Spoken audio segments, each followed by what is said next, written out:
새벽 6시 알람이 울리기도 전에 저는 이미 눈을 뜨고 있었습니다.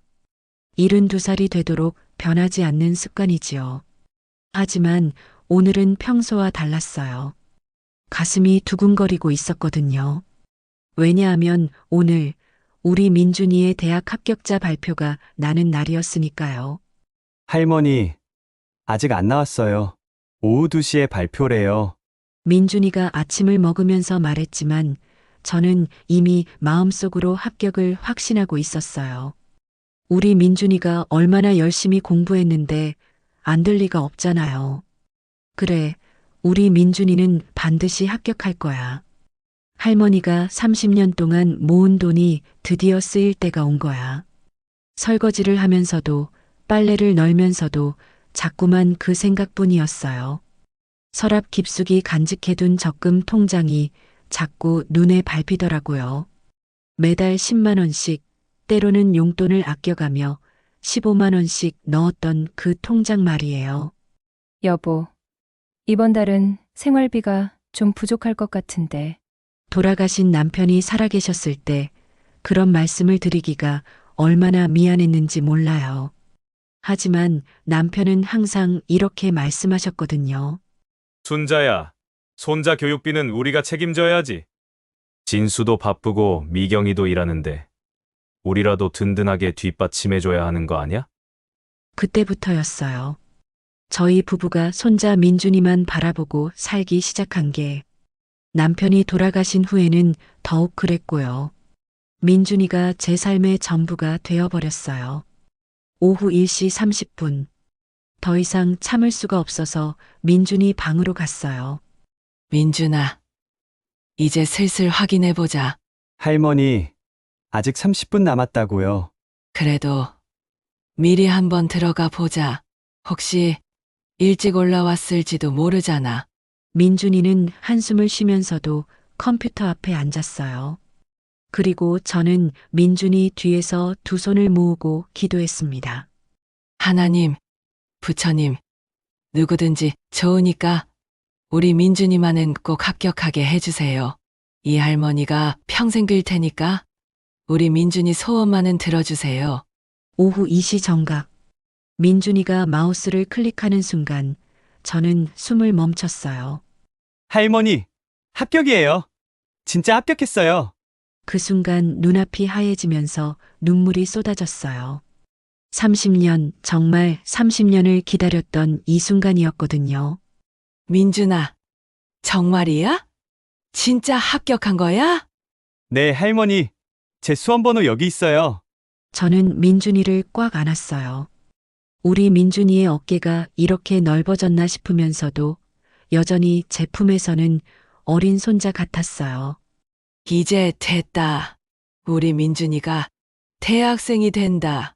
할머니가 모든 걸 준비해 줄게. 그 길로 바로 은행에 갔어요. 창구 직원이 적금 잔액을 확인해 주는데 3,600만 원이 찍혀 나오더라고요. 어머니, 오랜 기간 동안 정말 성실하게 저축하셨네요. 네. 손자 대학 보낼 돈이에요. 이제 드디어 쓸 때가 왔어요. 그 말을 하는 저의 목소리가 얼마나 자랑스럽고 뿌듯했는지 몰라요.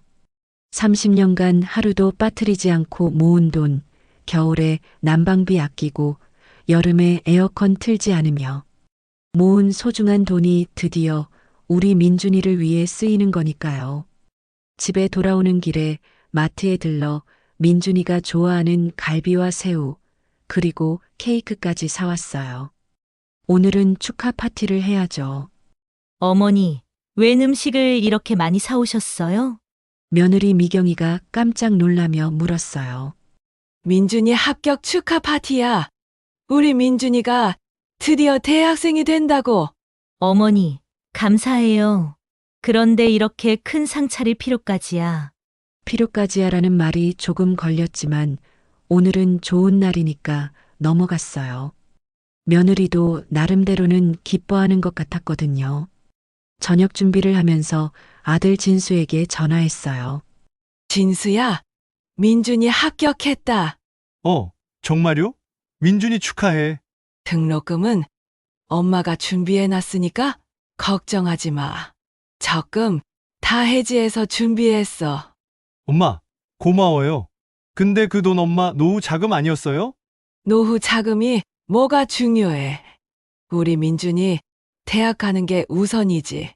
사실 그 돈은 제 노후를 위해 모은 돈이었어요. 하지만 민준이를 위해서라면 얼마든지 쓸 수 있었어요. 손자의 성공이 곧 제 행복이니까요. 저녁 식탁이 차려지고 가족들이 모였어요. 민준이의 얼굴이 환하게 빛나고 있었어요. 민준아, 할머니가 등록금은 다 준비해놨으니까 걱정하지 말고 공부만 열심히 해라. 감사해요, 할머니. 그리고 생활비도 매달 30만 원씩 통장에 넣어줄게. 아르바이트 하느라 공부에 소홀해지면 안 되니까. 그때 아들과 며느리가 서로 눈을 마주치더라고요. 뭔가 부담스러워하는 표정이었어요.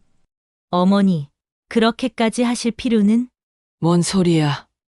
우리 민준이 잘 되는 게 우리 가족 모두에게 좋은 일 아니야? 왜 그런 표정을 지을까? 손자가 성공하면 다들 좋을 텐데. 민준이도 뭔가 불편해 보였어요. 예전 같으면 할머니 최고예요.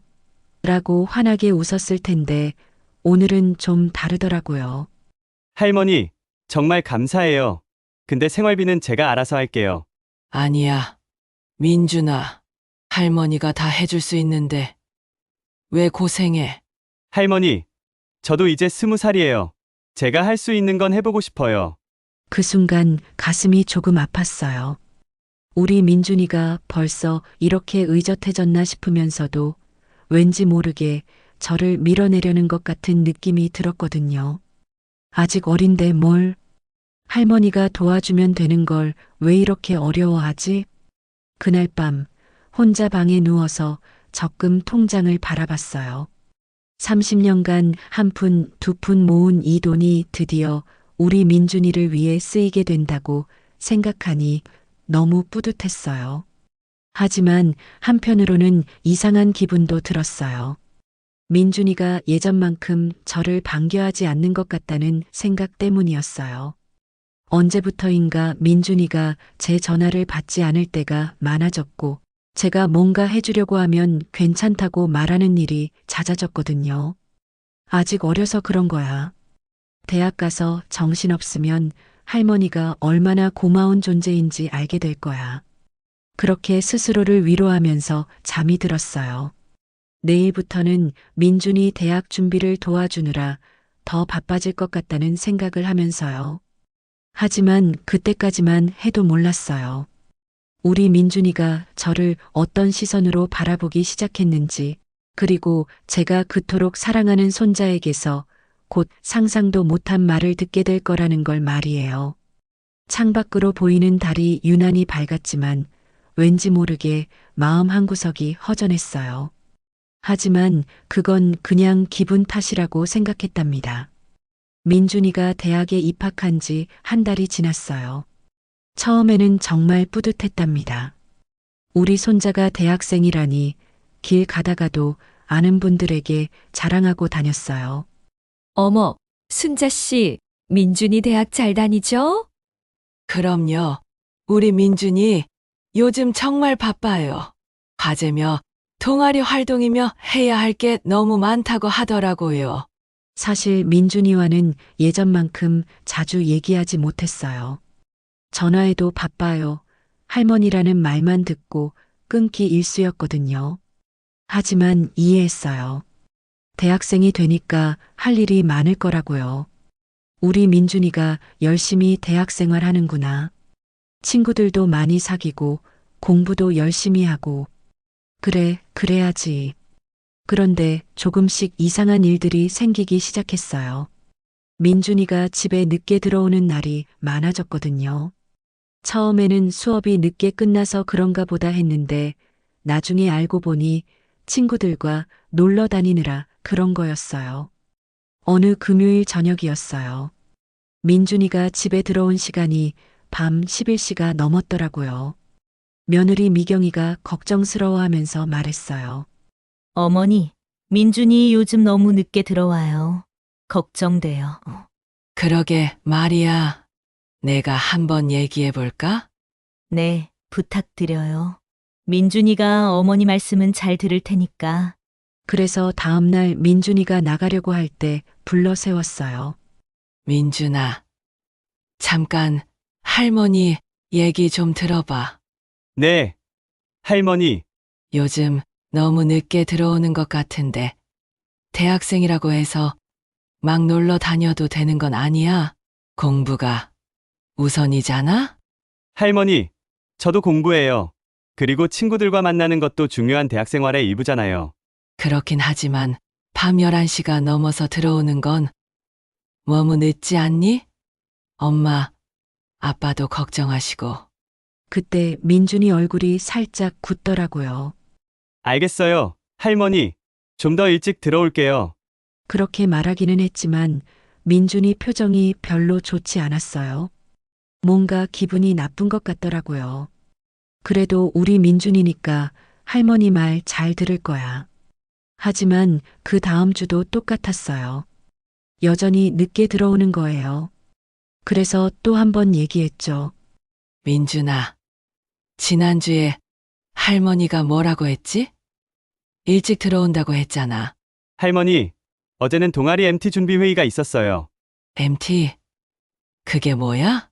대학생들이 함께 여행 가는 거예요. 여행? 민준아, 너 공부하러 대학 간 거지? 놀러 간 게 아니잖아. 그때 민준이가 짜증스러운 표정을 지었어요.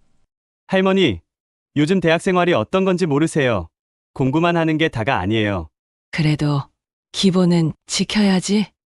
할머니가 등록금도 내주고 용돈도 주는데 그렇게 막 놀러 다녀도 되는 거야? 바로 그때였어요. 민준이 얼굴이 확 붉어지면서 소리를 지르는 거였어요. 할머니는 꼰대예요. 꼰대! 이제 간섭하지 마세요. 그 순간 정말 머리가 하얘졌어요. 꼰대라고요? 우리 민준이가 저한테 꼰대라고 했다고요? 인준아, 지금 뭐라고 한 거야? 할머니는 요즘 젊은 사람들이 어떻게 사는지 전혀 몰라요. 맨날 공부만 하라고, 일찍 들어오라고. 그런 게 꼰대가 아니면 뭐예요? 민준아, 할머니가 너 걱정돼서 하는 말인데 걱정이요? 그게 걱정이에요? 그냥 간섭이에요. 저 이제 20살이라고요. 어린애 취급하지 마세요. 그리고는 방으로 들어가 버렸어요. 쿵소리가 나도록 문을 3개 닫으면서요. 저는 그 자리에서 한참 동안 서 있었어요. 가슴이 너무 아픈데 숨도 제대로 쉬어지지 않았거든요. 꼰대라고. 우리 민준이가 나를 꼰대라고 했다고. 그동안 민준이를 위해서 했던 모든 일들이 머릿속을 스쳐 지나갔어요.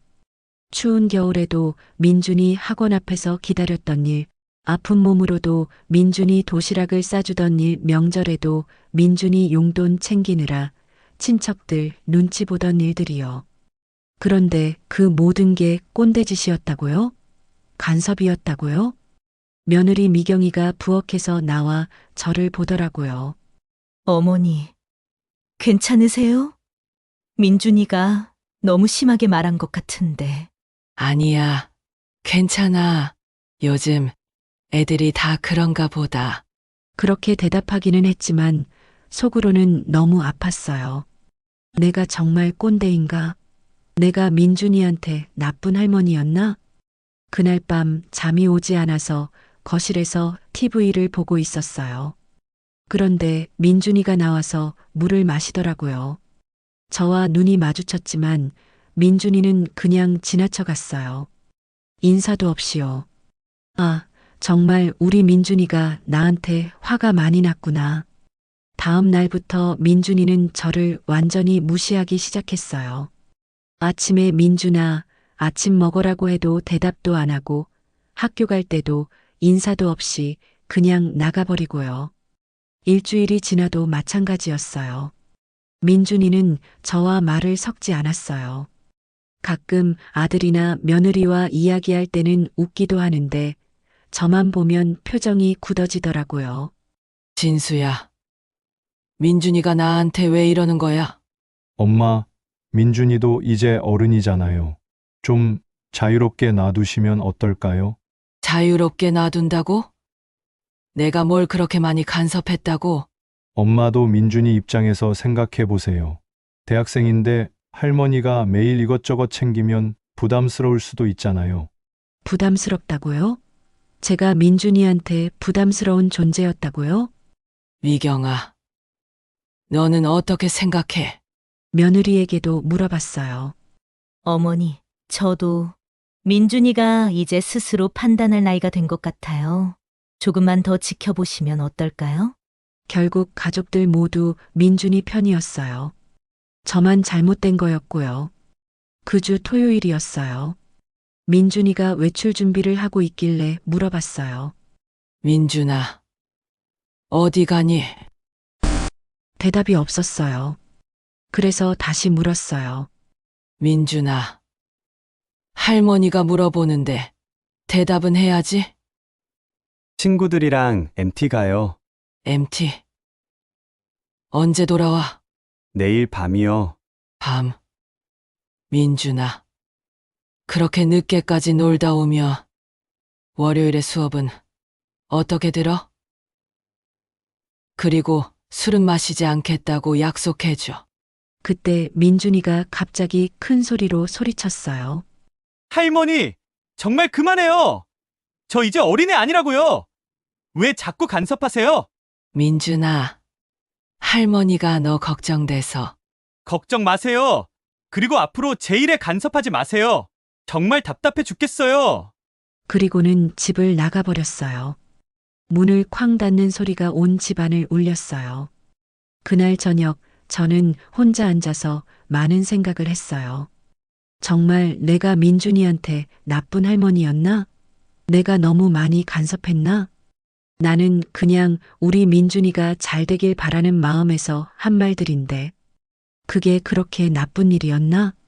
하지만 민준이는 분명히 저를 부담스러워했어요. 제가 하는 모든 말을 간섭으로 받아들이고 있었고요. 일요일 밤 민준이가 돌아왔어요. 얼굴이 빨갛고 술 냄새가 났어요. 민준아, 술 마셨니? 괜찮아? 괜찮아요. 방에 들어갈게요. 민준아, 물이라도 마시고 들어가렴. 됐어요. 그렇게 쌀쌀맞게 대답하고는 방으로 들어가더라고요. 그 순간 깨달았어요. 우리 민준이가 정말로 저를 멀리하고 있다는 걸요. 제가 사랑한다고 걱정된다고 했던 모든 말들이 민준이에게는 그냥 귀찮은 간섭이었던 거예요. 침대에 누워서도 잠이 오지 않았어요. 30년 동안 민준이만 바라보고 살아왔는데 그 민준이가 저를 꼰대라고 부르다니. 내가 뭘 잘못한 걸까? 손자를 사랑하는 게 잘못된 일인가? 걱정하는 게 나쁜 일인가? 하지만 아무리 생각해도 답이 나오지 않았어요. 다만 한 가지는 확실했어요. 우리 민준이가 저를 더 이상 예전의 따뜻한 할머니로 보지 않는다는 것, 그리고 제가 하는 모든 말이 민준이에게는 부담이 되고 있다는 것 말이에요. 그 밤 창밖을 보며 혼잣말을 했어요. 그럼 이제 어떻게 해야 하지? 우리 민준이와 어떻게 지내야 하는 거지? 아무 말도 하지 말고 그냥 돈만 대주는 할머니가 되라는 건가? 하지만 그것도 너무 서러웠어요. 저는 그냥 우리 민준이가 잘 되길 바라는 평범한 할머니였을 뿐인데 언제부터 이렇게 미움받는 존재가 되어버린 걸까요? 민준이와 그런 일이 있고 난 후 일주일이 지났어요. 그 일주일 동안 저는 정말 많은 생각을 했습니다. 아침에 눈을 뜨면 가슴 한쪽이 먹먹하고 밤에는 잠이 오지 않아 천장을 바라보며 지새웠어요. 민준이는 여전히 저와 말을 섞지 않았어요. 아침에 학교 갈 때도 다녀오겠습니다. 한마디 없이 그냥 나가버리고 저녁에 돌아와도 방으로 바로 들어가 버리더라고요. 민준아, 저녁 먹어라. 민준아, 할머니가 부르는데 대답은 해야지. 배불러요. 그게 전부였어요. 더 이상 우리 민준이와 대화다운 대화를 나눌 수가 없었어요. 내가 정말 그렇게 나쁜 할머니였나? 민준이한테 그렇게 큰 상처를 줬나? 하루는 아들 진수에게 물어봤어요. 진수야, 나 정말 민준이한테 너무 간섭 많이 했니? 엄마, 그런 게 아니라 요즘 애들이 예민해요. 조금만 더 기다려 보세요. 하지만 진수의 말에는 확신이 없었어요. 마치 저를 위로하려고 하는 말 같았거든요. 며느리 미경이는 더 솔직했어요. 어머니, 사실 민준이가 친구들한테 할머니 얘기를 많이 해요. 무슨 얘기? 할머니가 너무 챙겨주신다고, 그래서 친구들이 마마보이라고 놀린다고 하더라고요. 그 순간 가슴이 철렁 내려앉았어요. 마마보이라고요? 우리 민준이가 친구들한테 그런 소리를 들었다고요? 그래서 민준이가 부담스러워하는 거예요. 할머니한테 사랑받는 걸 친구들 앞에서 자랑스러워하기보다는 좀 부끄러워해요. 부끄러워한다고요? 할머니의 사랑을 부끄러워한다고요? 그날 밤 저는 민준이 어릴 때 일들을 떠올려 봤어요. 5살 때 유치원 앞에서 기다리면 할머니라고 달려와 안겼던 민준이 10살 때 학교에서 상 받아오면 제일 먼저 할머니한테 보여주던 민준이 15살 때까지도 할머니 방에 와서 학교 얘기 해주던 민준이 언제부터였을까요? 언제부터 우리 민준이가 저를 부담스러워하기 시작했을까요? 그런데 저는 민준이가 여전히 어린 손자인 줄만 알았어요. 20살이 된 지금도 제가 챙겨줘야 할 어린애로만 생각했던 거죠. 다음 날 저는 오랜만에 동네에 나가 20년 넘게 알고 지낸 이웃 영희를 만났어요. 순자 씨 얼굴이 많이 상해 보이는데 무슨 일 있어요? 영희는 정말 눈이 밝은 사람이에요. 제 표정만 봐도 뭔가 있다는 걸 눈치챘거든요. 민준이 때문이죠. 결국 영희한테 털어놨어요. 민준이가 저를 꼰대라고 했다는 것, 요즘 말도 잘 안 한다는 것, 제가 뭘 잘못했는지 모르겠다는 것까지. 아이고, 그랬구나. 그런데 순자 씨, 나도 그런 일 있었어. 정말. 너도. 응. 우리 손녀가 중학생 때였나? 나보고 할머니는 꼰대라고 하더라고. 그때 얼마나 속상했는지. 그래서 어떻게 했어? 처음에는 나도 순자 씨처럼 속상해서 며칠 동안 울었어. 그런데 나중에 생각해 보니까 애가 크면서 독립하려고 하는 거더라고. 영희의 말을 듣고 있으니 조금 위로가 됐어요. 그럼 지금은 어때? 지금 손녀가 대학생인데 오히려 나한테 더 잘해. 가끔 안부 전화도 하고 용돈도 받아가고. 시간이 지나면 애들도 할머니 마음을 알게 돼. 다만 너무 많이 해주려고 하지 말고 적당한 거리를 두는 게 중요해. 적당한 거리라. 그게 뭔지 잘 모르겠었어요. 영희야. 그런데 나는 민준이를 위해서 30년 동안 적금을 모았어. 그 돈으로 등록금도 내주고 용돈도 주고 있는데 순자 씨, 한 가지 물어볼게. 그 돈 정말 민준이를 위해서 모은 거야? 그럼 당연하지. 정말 혹시 민준이가 고마워해 주길 바라는 마음은 없었어. 그 질문에 할 말이 없었어요. 사실 저도 민준이가 할머니 감사해요라고 말해주길 바랐거든요. 순자 씨, 사랑에도 여러 종류가 있어. 진짜 상대방을 위한 사랑이 있고, 내가 사랑받고 싶어서 하는 사랑이 있어. 잘못이 아니라 너무 많이 사랑한 거지. 민준이가 숨 쉴 틈이 없을 정도로. 집에 돌아오는 길에 영희의 말을 계속 생각했어요.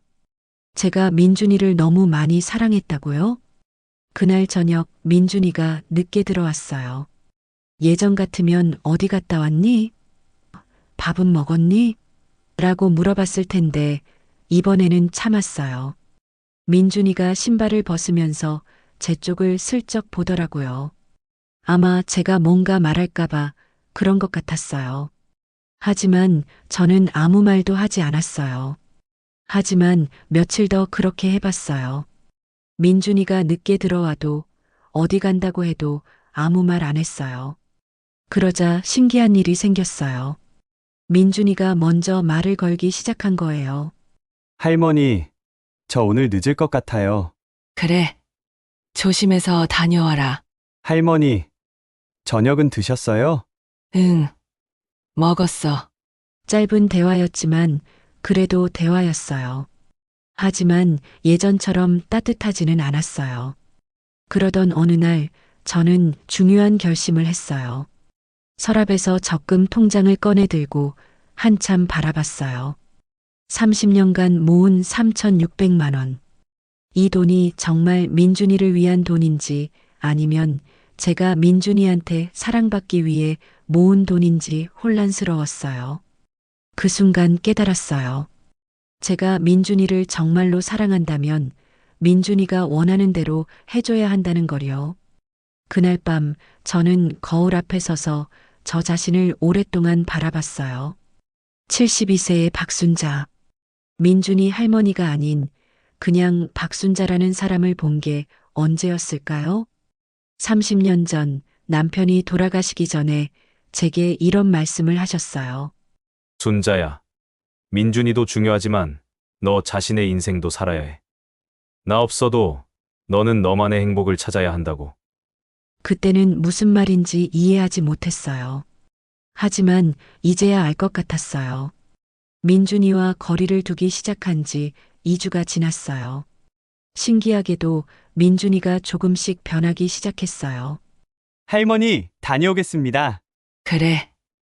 조심해서 다녀와라. 할머니, 오늘 친구들과 영화 보러 가요. 그래. 재미있게 보고 와. 예전 같으면 몇 시에 끝나니? 라고 했을 텐데 이제는 참고 있었어요. 그런데 오히려 민준이가 스스로 말하더라고요. 할머니 10시쯤 들어올 거예요. 아, 이게 영희가 말한 적당한 거리구나. 그러던 어느 날 뜻밖의 사람에게서 전화가 왔어요. 할머니, 저 윤서예요. 민준이 고등학교 동창 윤서였어요. 민준이 오빠한테 받았어요. 할머니께 드릴 말씀이 있어서요. 3년 만에 만난 윤서가 카페에서 심각한 표정으로 말했어요. 할머니, 민준이 오빠가 요즘 많이 힘들어해요. 힘들다고? 왜? 사실 민준이 오빠가 저한테 털어놨어요. 할머니한테 너무 심한 말을 했다고, 후회하고 있다고요. 가슴이 뭉클했어요. 우리 민준이가 후회하고 있었다니. 오빠가 꼰대라고 말한 거 정말 후회하고 있어요. 그런데 어떻게 사과해야 할지 모르겠다고 하더라고요. 그래서 저한테 할머니가 어떠신지 물어봐 달라고 했어요. 윤서의 말을 들으며 눈물이 났어요. 할머니, 사실 민준이 오빠가 친구들한테 마마보이라고 놀림받은 것도 있지만 제일 큰 이유는 따로 있어요. 뭔데? 오빠가 할머니 사랑을 당연하게 여겼던 것 같아요. 너무 많이 받아서 그 소중함을 몰랐던 거죠. 윤서는 계속해서 말했어요. 할머니, 저도 할머니가 부러웠어요. 저는 할머니가 일찍 돌아가셔서 할머니의 사랑을 받아본 적이 없거든요. 그런데 오빠는 그걸 몰랐어요. 너무 당연하게 여겼죠? 할머니, 민준이 오빠가 지금 제일 걱정하는 게 뭔지 아세요? 뭔데? 할머니가 실망해서 더 이상 사랑해주지 않을까봐 그래요. 그 말을 듣는 순간 가슴이 아팠어요. 그런데 하나만 더 말씀드릴 게 있어요. 사실 민준이 오빠가 요즘 아르바이트를 시작했어요. 아르바이트? 네. 할머니한테 받은 용돈을 모아서 할머니께 선물을 사드리고 싶다고 하더라고요. 할머니가 젊었을 때 하고 싶어 하셨던 일이 뭔지 알아보겠다고. 그걸 도와드리고 싶다고 했어요.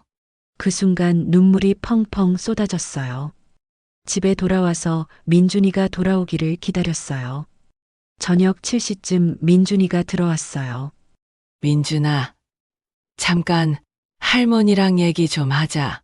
거실에 앉아서 민준이를 바라봤어요. 민준아, 오늘 윤서 만났어. 그 순간 민준이 얼굴이 빨갛게 됐어요. 윤서가 내 얘기 많이 해주더라. 민준아, 할머니한테 하고 싶은 말 있지? 민준이가 고개를 숙이더니 한참 동안 말을 하지 못했어요. 그러다가 작은 목소리로 말했어요. 할머니, 죄송해요. 뭐가? 할머니한테 꼰대라고 한 것 정말 죄송해요. 민준이 목소리가 떨리고 있었어요. 할머니가 저를 위해서 하신 모든 일들, 이제야 알겠어요. 그런데 저는 너무 당연하게 여겼어요. 할머니, 용서해주세요. 저 정말 후회하고 있어요. 그 순간 마음이 너무 아팠어요. 민준아, 할머니도 미안해.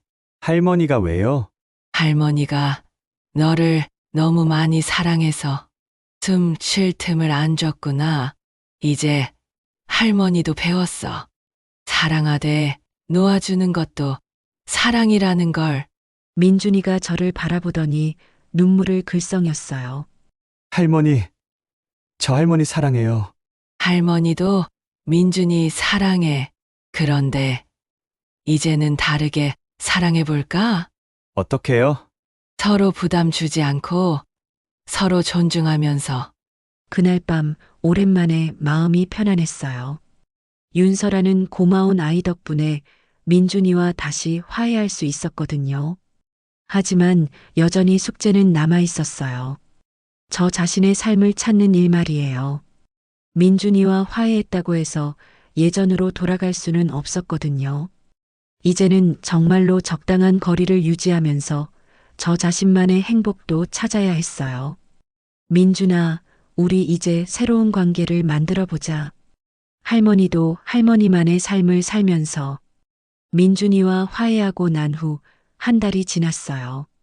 정말 달라졌어요. 예전처럼 끈적하지는 않지만 서로 존중하면서 지내고 있었거든요. 할머니, 오늘 동아리 회식이 있어서 늦을 것 같아요. 그래. 재미있게 하고 와. 술은 적당히 하고. 고마워. 할머니한테 미리 말해줘서. 민준이가 환하게 웃으면서 나갔어요. 이런 관계가 훨씬 편하고 좋더라고요. 하지만 한 가지 문제가 생겼어요. 저 자신이 뭘 하며 살아야 할지 모르겠다는 거였어요. 30년 동안 민준이만 바라보고 살았는데 이제 시간이 너무 많아진 거예요. 아침에 청소하고 빨래하고 장보고. 그게 끝이었어요. 오후가 되면 할 일이 없어서 TV만 보거나 창밖만 바라보고 있었거든요. 그러던 어느 날 아들 진수에게서 갑작스러운 전화가 왔어요. 엄마, 급한 일이 생겼어요. 미경이 아버님이 쓰러지셔서 응급실에 계세요. 어머. 큰일이네. 심장 문제라고 하는데 수술을 해야 할 수도 있대요. 그런데 부탁이 있어요. 뭔데? 미경이가 당분간 친정에서 아버님 간병을 해야 할 것 같아요. 그럼 민준이 도시락이며 뭐며 엄마가 좀 챙겨주실 수 있을까요? 그 순간 이상한 기분이 들었어요. 며느리가 없으니까 다시 저한테 부탁하는 거였어요. 며느리 미경이가 친정에 간 지 3일째 되던 날, 저는 예전처럼 민준이 도시락을 싸주고 집 청소도 해주고 있었어요. 그런데 민준이 방을 청소하다가 이상한 걸 발견했어요. 민준이 책상 위에 학자금 대출 서류가 놓여 있더라고요. 이게 뭐지? 민준이가 학자금 대출을? 민준이 등록금은 내가 다 줬는데?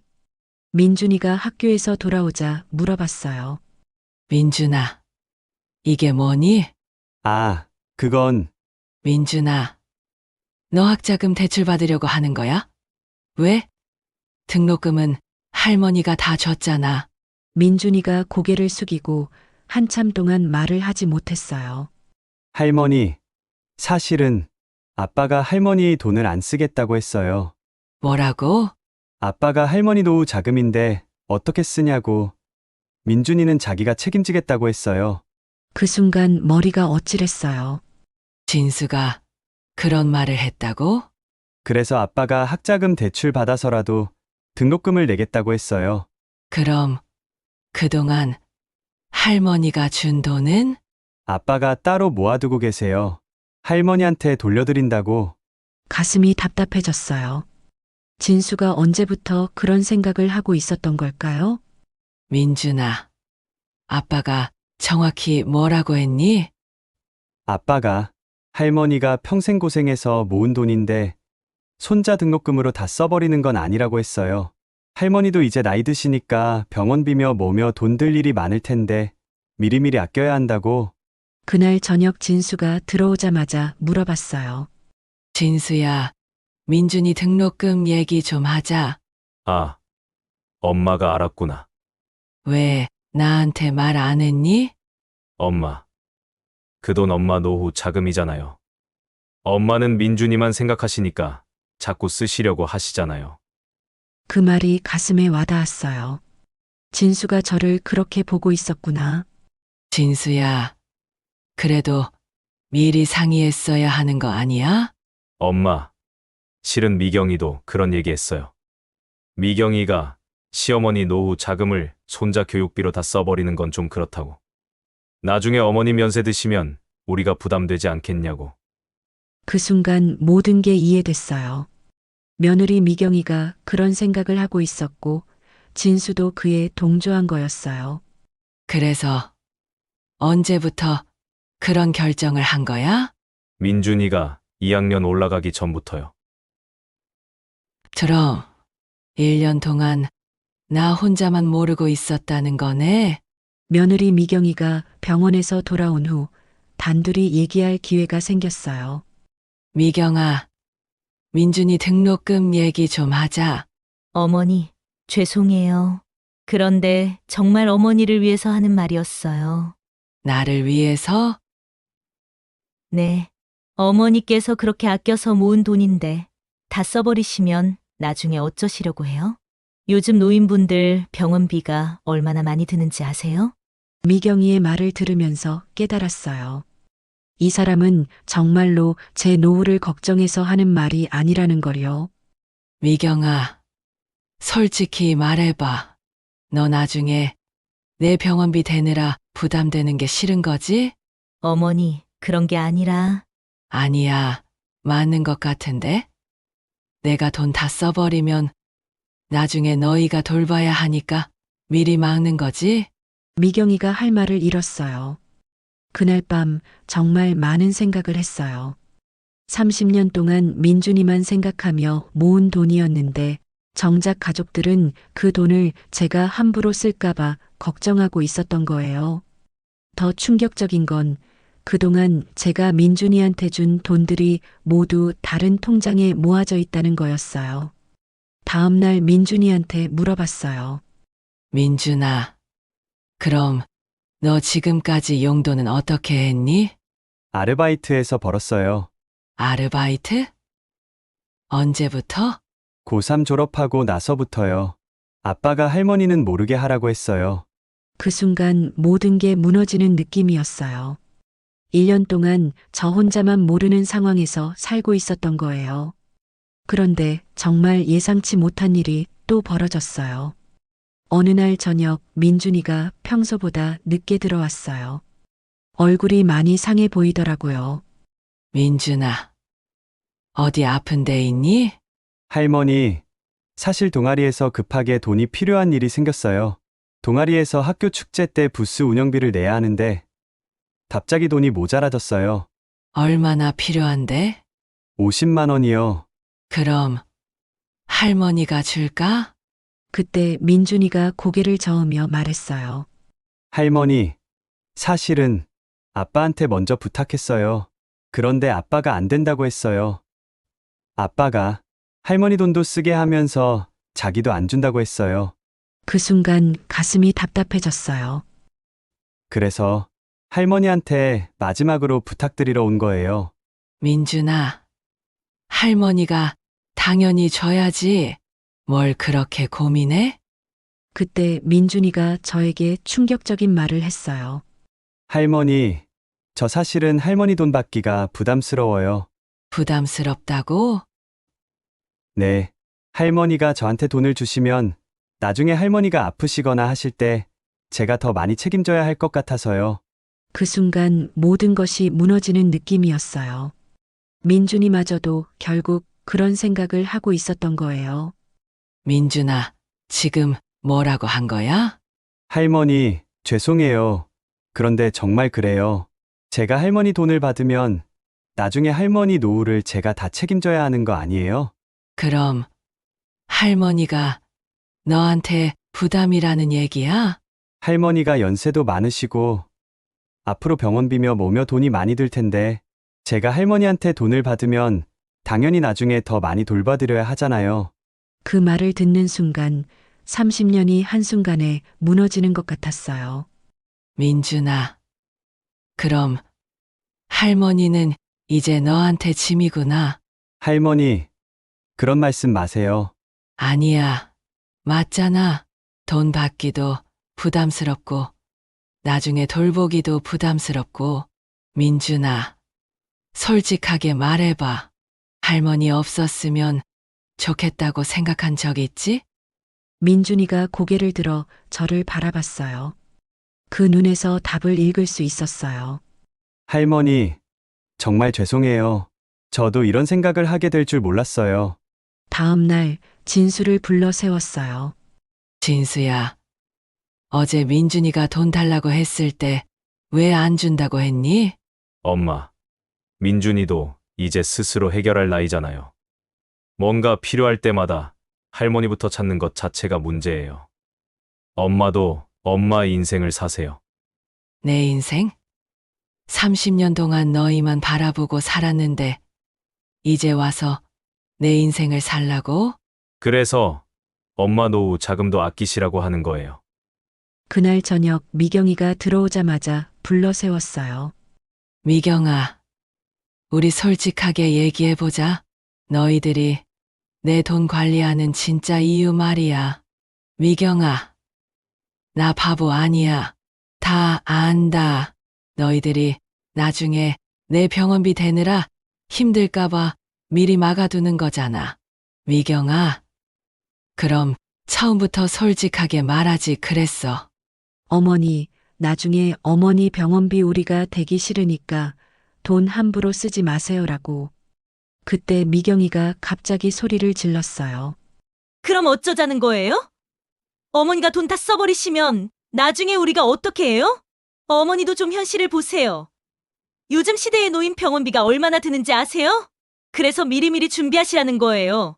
우리도 우리 살기 바빠요. 그 순간 모든 게 끝났다는 생각이 들었어요. 알겠다. 미경아, 고마워. 솔직하게 말해줘서 이제 나도 현실을 알겠어. 내가 너희들한테 짐이라는 걸. 그날 밤 저는 중요한 결정을 했어요. 더 이상 이 가족과 함께 있을 수 없다는 걸 깨달았거든요. 30년 동안 모든 걸 바쳤는데 결국 저는 그들에게 부담스러운 존재, 관리해야 할 대상일 뿐이었어요. 적금 통장을 마지막으로 바라보면서 생각했어요. 그래, 이제 정말로 내 인생을 살아보자. 너희들 눈치 보지 않고, 너희들 부담 주지 않고, 민준이도, 진수도, 미경이도 모두 저 없이 사는 게 편할 거예요. 그렇다면 저도 그들 없이 살아보겠어요. 72살, 늦었지만 이제라도 진짜 제 인생을 찾아보겠어요. 그날 밤 잠이 오지 않아서 새벽까지 깨어 있었어요. 마음속으로 수없이 되뇌었어요. 72살이지만 아직 늦지 않았어. 이제라도 내 인생을 살아보자. 새벽 6시 평소보다 일찍 일어나서 세수를 하고 거울을 봤어요. 주름진 얼굴이지만 오늘은 왠지 다르게 보이더라고요. 30년 만에 처음으로 저 자신만을 위해 무언가를 결정할 수 있는 날이었으니까요.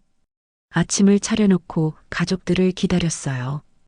오늘은 꼭 해야 할 말이 있었거든요. 가장 먼저 민준이가 일어났어요. 할머니, 안녕하세요. 민준아, 앉아서 아침 먹어. 이어서 진수와 미경이도 나왔어요. 평소와 다를 바 없는 아침 식탁이었지만 저에게는 특별한 날이었어요. 다들 아침 먹기 전에 할 얘기가 있어. 세 사람이 저를 바라봤어요. 뭔가 심각한 표정의 할머니를 보고 조금 긴장한 것 같았어요. 어젯밤에 많은 생각을 했어요. 정말 많이. 그리고 저는 가슴 깊은 곳에서 올라오는 말을 꺼냈어요. 이제 손자 뒷바라지는 끝이에요. 나도 내 인생을 살겠어요. 어머니, 갑자기 무슨 소리예요? 미경이가 당황한 목소리로 물었어요. 갑자기가 아니야. 어제 너희들이 한 말 다 들었거든. 민준이는 할머니 돈 받기 부담스럽다고 했고, 진수는 할머니 보고 할머니 인생 살라고 했고, 미경이는 자기들 살기 바쁘다고 했지. 테이블에 정적이 흘렀어요. 아니야. 다들 솔직한 마음을 말한 거야. 그리고 나도 이제 솔직해질 거야. 저는 서랍에서 적금 통장을 꺼내 식탁 위에 놓았어요. 이 돈 30년 동안 민준이를 위해서 모은 거였어. 그런데 이제 그럴 필요 없겠구나. 민준아, 내가 할머니 돈 부담스럽다고 했잖아. 그럼 이제부터 한 푼도 안 줄게. 내가 원하는 대로. 할머니, 그런 뜻이 아니었어요. 아니야. 맞는 뜻이었어. 그리고 할머니도 이제야 정신을 차렸어. 그리고 저는 진수를 바라봤어요. 진수야, 너는 엄마 보고 엄마 인생 살라고 했지? 좋아, 이제부터 그렇게 할게. 있지? 이 돈으로 나만의 새로운 삶을 시작할 거야. 그리고 저는 가장 중요한 말을 했어요. 그리고 한 가지 더 나 이 집에서 나갈 생각이야. 뭐라고요? 세 사람이 동시에 소리쳤어요. 갑자기가 아니야. 어제까지는 내가 이 집에 있어야 할 이유가 있다고 생각했어. 민준이를 돌봐야 하고 너희를 도와야 한다고 생각했거든.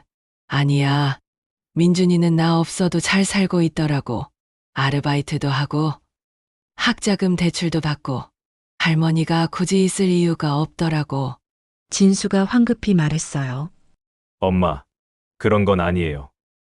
우리가 엄마를 필요로 하니까. 정말? 진짜 필요해? 그럼 왜 1년 동안 나만 빼고 모든 걸 결정했니? 내가 정말 필요한 사람이었다면 상이라도 했어야지. 진수가 할 말을 잃었어요. 진수야, 솔직히 말해봐. 엄마가 있으면 편한 것도 있지만 귀찮고 부담스러운 것도 있지? 그때 민준이가 울먹이며 말했어요. 할머니, 정말 죄송해요. 제가 잘못했어요. 민준아, 넌 잘못한 게 없어 솔직하게 말한 거잖아. 할머니, 저 정말 할머니 필요해요. 언제까지? 내가 결혼하고 애 낳고 나서도? 민준이가 대답하지 못했어요. 민준아, 솔직히 생각해봐. 내가 나중에 결혼하면 아내가 할머니 모시는 거 좋아할까? 아닐 거야. 그럼 그때 또 할머니를 어디 보낼 거야? 요양원? 저는 일어서서 통장을 다시 집어들었어요. 이제 결정했어요. 나는 이 돈으로 내가 하고 싶었던 일들을 해볼 거예요. 어머니, 뭘 하시려고요? 여행도 가보고, 배우고 싶었던 것도 배우고, 하고 싶었던 취미도 해보고, 혼자서요? 그럼 혼자서 70살이지만 아직 늦지 않았어. 그때 미경이가 걱정스런 목소리로 말했어요. 어머니, 그런데 혼자 사시면서 아프시거나 하면 어떻게 하시려고요? 그것도 내가 알아서 할 일이야. 너희한테 부담 주지 않을게. 미경아, 내가 원하던 일 아니야? 시어머니 눈치 안 보고 살고 싶었잖아. 미경이가 얼굴을 붉혔어요. 아니야. 맞아. 그리고 나도 며느리 눈치 안 보고 살고 싶어. 그 순간 정말 시원했어요. 30년 만에 처음으로 제 마음을 솔직하게 말할 수 있었거든요. 언제 나가실 거예요? 진수가 조심스럽게 물었어요. 다음 주쯤 이미 작은 원룸 하나 계약했어. 벌써요? 응. 어제 부동산에 전화해서 알아봤어. 대학가 근처에 깔끔한 원룸이 있더라고. 그리고 저는 마지막으로 중요한 말을 했어요. 그리고 한 가지만 더 말할게. 이제부터 할머니 생일이나 명절 때도 굳이 신경 쓰지 마. 할머니도 너희 일에 간섭하지 않을 테니까 서로 부담 주지 말고 각자 자기 인생을 살자. 그게 모두에게 좋은 일이야. 그날 아침 30년 만에 처음으로 제가 주도하는 대화를 했어요. 그리고 처음으로 제 의견을 관철시켰고요. 72살의 박순자, 이제 진짜 내 인생을 시작해 보겠어요. 그날 아침 선언을 한 지 6개월이 지났어요. 지금 저는 대학가 근처 작은 원룸에서 혼자 살고 있습니다. 처음엔 정말 외로웠어요. 30년 동안 가족과 함께 살다가 갑자기 혼자가 되니까 모든 게 낯설고 어려웠거든요. 하지만 이제는 달라요. 아침에 일어나서 커피 한 잔 마시며 창밖을 바라보는 시간이 이렇게 평온할 줄 몰랐어요. 누군가를 위해 아침을 차려야 한다는 부담도, 누군가의 눈치를 봐야 한다는 걱정도 없으니까요. 72살에 시작한 새로운 인생이 이렇게 자유로울 줄 누가 알았을까? 제일 먼저 시작한 건 여행이었어요. 적금 통장의 일부로 평생 가보고 싶었던 제주도 여행을 다녀왔어요. 혼자 가는 여행이 걱정됐지만 시니어 여행 패키지에 참여하니까 생각보다 즐거웠어요. 할머니, 혼자 여행 오셨어요? 같은 패키지에 참여한 70대 할머니가 물어보셨어요. 네. 처음이에요. 저도 남편 떠나보내고 처음 혼자 여행 와봐요. 처음엔 무서웠는데 와보니까 이렇게 자유로울 줄 몰랐어요. 그분과 이야기를 나누면서 깨달았어요. 저처럼 늦은 나이에 새로운 시작을 하는 사람들이 생각보다 많다는 거요. 여행에서 돌아온 후에는 평생 해보고 싶었던 서예를 배우기 시작했어요. 동네 문화센터에서 하는 시니어 서예 교실에 등록했거든요. 박순자님, 글씨가 참 단정하시네요. 선생님이 칭찬해 주실 때마다 가슴이 벅찼어요. 30년 동안 누군가를 위해서만 살다가 처음으로 저 자신을 위한 일에서 인정받는 기분이었거든요. 그리고 가장 뜻밖의 변화는 새로운 친구들이 생긴 거였어요. 서예 교실에서 만난 영숙이 언니, 혜자 언니와 함께 매주 수요일마다 영화도 보고 맛있는 곳도 다녀요. 순자 씨, 요즘 표정이 정말 좋아졌어요. 그래요? 응. 처음 봤을 때는 뭔가 마음 아파 보였는데 지금은 정말 편안해 보여요. 영숙이 언니 말을 들으니 정말 그런 것 같았어요. 거울을 보면 예전보다 표정이 밝아진 게 느껴지거든요. 가족들과의 새로운 관계. 물론 가족들과의 관계는 여전히 어색해요. 처음 한 달 동안은 전화도 연락도 거의 없었어요. 아마 저의 결심이 진짜라는 걸 확인하는 시간이었나 봐요. 첫 번째로 연락을 해온 건 민준이었어요. 할머니, 안녕하세요. 민준아, 잘 지내니? 내 할머니는 어떻게 지내세요? 잘 지내고 있어. 걱정하지 마. 할머니, 저 할머니 보고 싶어요. 그 말을 듣는 순간 가슴이 뭉클했어요. 하지만 예전처럼 당장 달려가고 싶지는 않았어요. 민준아, 할머니도 보고 싶어. 그런데 이제는 서로 부담 주지 말고 지내자. 할머니한테 돈 필요한 일 있어도 부담스러워하지 말고 할머니도 민준이 일에 간섭하지 않을게. 할머니, 그런데 가끔 안부 정도는 물어봐도 될까요? 그럼 당연하지. 민준이와의 대화는 예전과 달랐어요. 끈적하지도 않고 부담스럽지도 않고 그냥 자연스러웠어요. 두 번째로 연락해 온 건 진수였어요. 엄마, 추석인데 집에 와서 함께 보내면 어떨까요? 고마워, 진수야.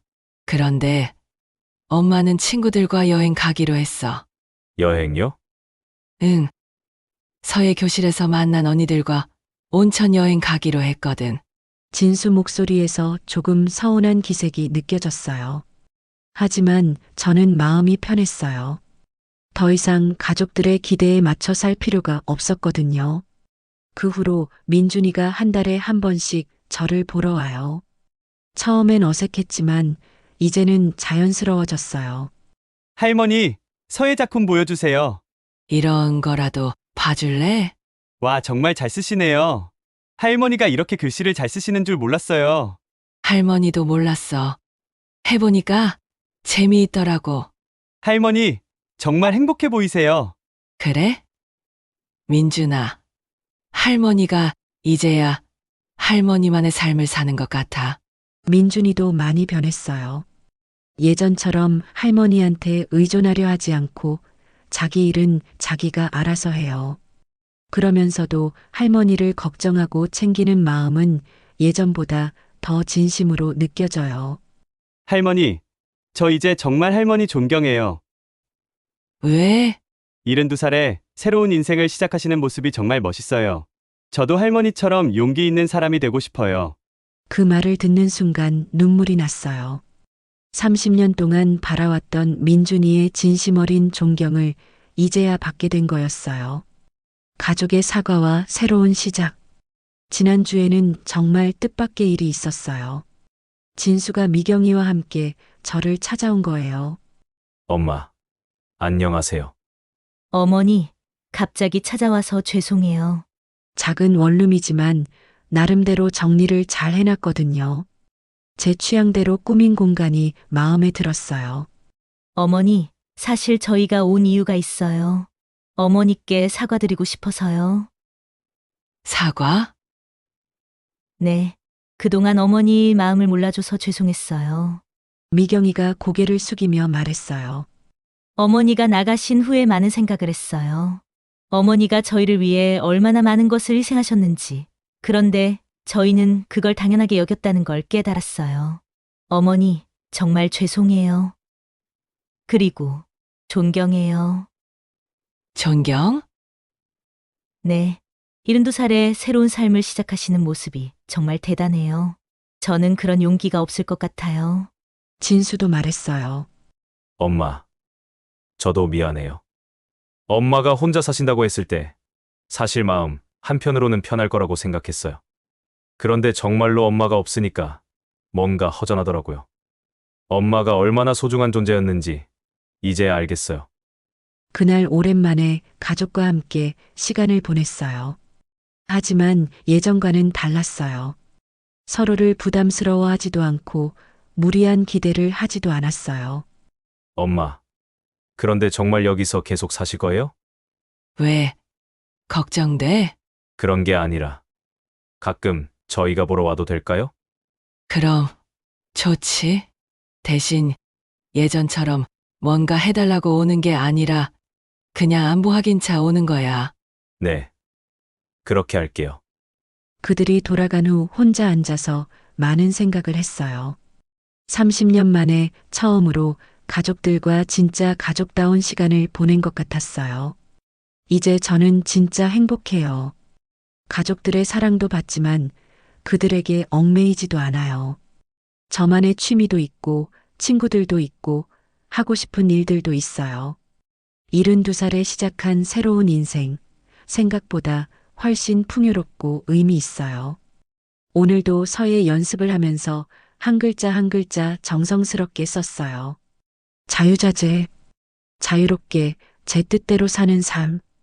그리고 마지막에 이런 글귀를 써봤어요. 늦었다고 생각할 때가 가장 빠른 때다. 정말 그런 것 같아요. 72살이 늦다고 생각했는데 실제로는 새로운 시작에 가장 좋은 때였어요. 창밖으로 석양이 지고 있어요. 예전 같으면 저녁 준비하느라 바빴을 시간인데 이제는 여유롭게 노을을 바라볼 수 있어요. 내일은 또 어떤 새로운 일이 기대될까요? 생각만 해도 기대됩니다. 박순자, 72세. 이제 진짜 제 인생을 살고 있어요. 지금까지 시청해주셔서 감사합니다. 이야기가 좋으셨다면 구독과 좋아요 한번 눌러주시면 정말 저에게 힘이 됩니다. 요즘 감기가 유행이던데 항상 건강들 조심하시고 행복하시길 기도드립니다.